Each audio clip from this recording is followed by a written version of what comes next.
જોવાનો છે। તો સૌપ્રથમ ટોર્ચ લેવાનું છે, કાસ્કો અને અરીસો।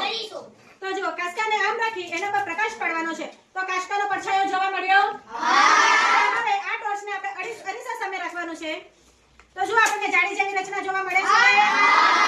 તો આ આપણને કાસ્કાનો પડછાયો અને પ્રકાશના પરાવર્તન વડે રચાતી સરસ મજાની આકૃતિ જોવા મળે છે।